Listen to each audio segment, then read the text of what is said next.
আসসালামু আলাইকুম, আশা করি সবাই ভালো আছেন।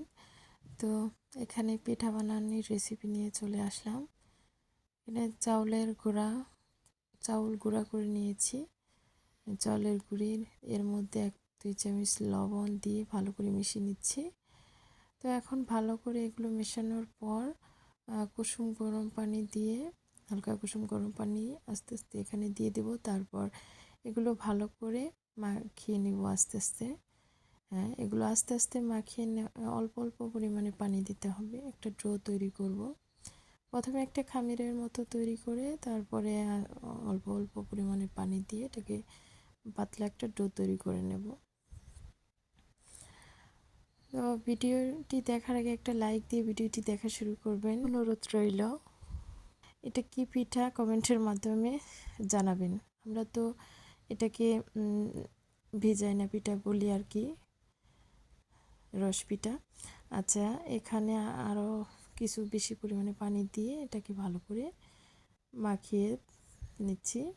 হ্যাঁ, আচ্ছা দেখেন, এটা যে পর্যন্ত আর কি ডোটা তৈরি না হচ্ছে ওই পর্যন্ত আর কি এটাকে ভালো করে হাত দিয়ে মিশিয়ে নিতে হবে। তো এখানে আরও অল্প পরিমাণে কিছু পানি অ্যাড করতে হবে, তারপরে একটু পাতলা হবে। এই তো এটা প্রায় হয়ে গেছে, আর একটু পানি অ্যাড করে এটাকে পাতলা করে নিলাম। এই তো এখন পারফেক্ট হয়েছে। এখন এটাকে আমি চামচ দিয়ে ভালো করে নেড়ে দেখব এটা ঠিক আছে কিনা। হ্যাঁ, এখন ঠিক আছে। এখন চুলায় চলে যাব। আজকে মাটির চুলায় পিঠা বানাবো। এখানে হাঁড়িতে দুধ গরম করতেছি, গরুর দুধ। এখন পিঠা বানাতে কড়াইটা এক এক করে চিতই পিঠার দিয়ে দেব ডোটা। আচ্ছা, এখানে চিতই পিঠার ডোটা দেওয়ার পরে একটা ঢাকনা দিয়ে ঢেকে ভালো করে পানি দিয়ে একটু ছিটা দিয়ে দিচ্ছে। এই তো কত সুন্দর ফুলে উঠেছে। এখন এই পিঠাটা গরম গরমই আর কি ওই যে গরুর দুধটা রস দিয়ে জাল করা ছিল ওর মধ্যে দিয়ে দেব। এভাবে সবগুলো পিঠা এক এক করে বানিয়ে ওই রসের মধ্যে দিয়ে দিব।